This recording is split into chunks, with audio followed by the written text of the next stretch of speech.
All right, David, thank you for these butt building, hamstring blasting, booty fixing exercises that not everybody knows. I mean, they're not super advanced stuff, but I mean, they're not basics either. So this is something that an intermediate would be. People can do them and get a better butt. Right. Well, who doesn't want a better butt? Exactly. You're Everybody welcome. wants a butt. So now I wanted to talk a little bit about some of what makes you you, because that's what's interesting to me. I mean, pretty girls are a dime a dozen, but I've known you for a while, and you're a lot deeper than a lot of the people that, you know, are involved in some of the shit that we're involved in. We'll just put it that way. So why don't you go ahead and fill them in right now on what I'm talking about. Okay, so... Speak up so that they can hear you in the camera too. So... There you go. I got motivated to get into bodybuilding after my mom passed away from stage 4 lung cancer. She was a yoga teacher for like, God, over 12 years. She was a yoga teacher for a long time. She wasn't a smoker, ate healthy, so it was really a shock to everybody that she ended up having lung cancer. She passed away from it, and God, I guess it was maybe 4 months later, I was like, I gotta fucking do something. And I always liked working out, so I decided I wanted to do a bodybuilding show. I was told I'm already kind of small, so they were like, you know, go for bikini for your first show. I got in contact with Katie Firmanek, because she had just done a figure show through Jerry, and so yeah, got in touch with him and started competing. Placed top 5 in my first show, and Natural show, OCB. Yeah. I got that trophy and I ran off stage, gave it right to my dad, and it was awesome. He was really proud of me. I know he was really apprehensive at first because he was like, my daughter's getting on stage in a tiny bikini. Most people's families are like, clear heels. They see the painting, like the orange skin and stuff. They're like, I don't know about this, but usually when they get to the show, they're like, wow, there's a whole bunch of people doing this, so it's not that crazy. Yeah, no, my family loved it, especially because we all have like this just crazy sense of humor. And I remember at the OCB show, one of the competitors had a ball out. He was like doing his like, he was meaning one of his testicles was hanging out. That's what the ball out means. Yeah, but the only people who noticed it were like my family and the judges, and the judges are like. And my family's out there like laughing, and I could like hear him backstage, and I was like, oh man. Found out the guy was like doing his pose off with a ball out. Like, so he won though. So maybe you should just leave my nut out. That's kind of yeah, exactly. In the future, board shorts is going to be a little bit hard, but whatever. Just pull it up. It'll be straight. Now, with your mom passing away of cancer, how did that change your view on cancer in general? I mean, I didn't really. It's not almost I didn't pay attention to my grandmother passed away of cancer. My aunt. I mean, it's like my great aunt rather. I've had family members pass away, but once somebody that close to you gets it, you know, it changes everything. Exactly. My mom, you know, she was my best friend. I asked her about everything, every single decision I ever fucking made. It was like, Mom, I can't do this without calling you first. So when she got sick, I like didn't want to believe it. I didn't really like understand what it was really going to be like. And I think that's a lot of things that people underestimate and just they really don't understand unless they've been through it. What cancer is really like, and it's horrific. It was horrific. I took on like a caretaker role for my mom. I would get up throughout the night, make sure she had meds. My dad would stay in the hospital at nights with her. I would stay all day. My brother would stay there too. It takes a lot. It takes a lot. It takes a village. I had so much support from the community around me. My mom's yoga students helped out a lot, would make dinners. I mean, if you know someone that has cancer, you know a family, just make them dinner. And give it to them, like drop it off. It'll help them. They will appreciate it so much because they don't have time to make that shit. I don't think there's anybody that's going to be watching this right now who hasn't been affected by cancer in some way, shape, or form. I mean, in 2015, everybody has had either a family member or a best friend or, you know, someone. I've got an uncle with one lung really? Right now, and he's still smoking. Yeah, I mean, my mom's had 2 heart attacks, and she just finally quit smoking. She's like, you know, 72 years old or something like that. Like, sometimes it just...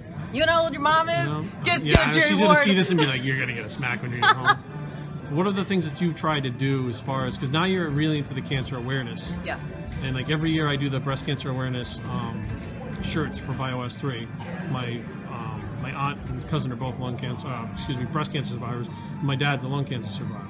Now, what are the steps that you've taken? Because you've actually done a lot in the last 2 years, and that's the reason why you did the Miss Maryland pageant. Yeah, I wanted to raise awareness about it, yeah.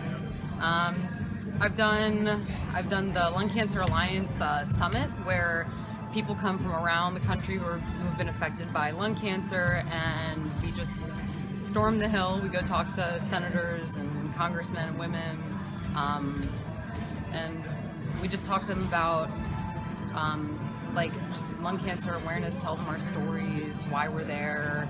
We were pushing for CMS to cover lung cancer screenings for people with Medicaid. So they just passed that, so yay! Yeah, and then this weekend I'm actually going to be going down to Atlanta and doing the Lung Love Walk with my LCA mom, my Lung Cancer Alliance mom, Carla.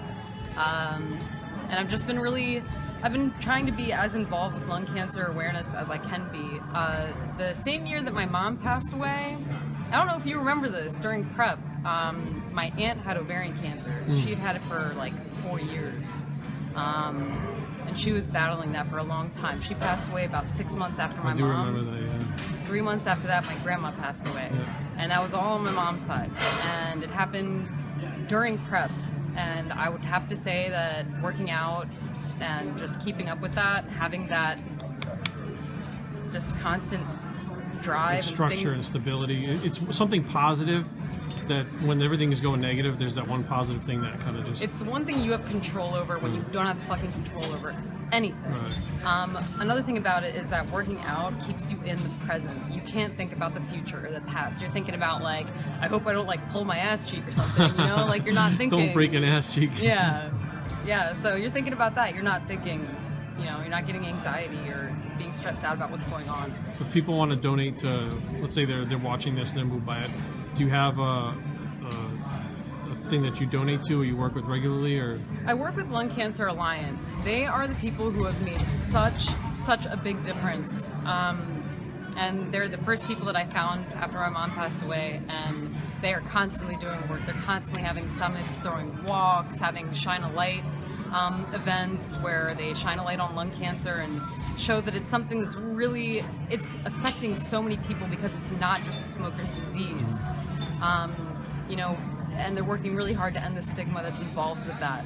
In fact, more people die. I think it's more than 160,000 people a year pass away from lung cancer, and they're not all smokers. Right. It can be environmental, where you grew up or whatever. I mean, if you have radon in your basement, you know. Right. There's so many things that trigger cancer that, you know, nowadays, again, it's like the food source, water source, air, sun, like everything can trigger cancer at this point. It's very environmental, I feel like. It's very, it's such a wide scale thing now. It's like almost like you're expecting, like, there's many times where I expect to go to the doctor and hear, Jerry, you have some kind of cancer. Absolutely. And I'm 39, what the hell? I mean, so if people want to get a hold of you and they're interested in being friends with you or helping you out or whatever, how do they find you? Like Facebook, Instagram, what, all that stuff? Facebook, my name is Eva Eig. It's EVA, It's pronounced Eva, not Eva. Okay, Eva. And then on Instagram, my name is EVADEX, and then the number 88.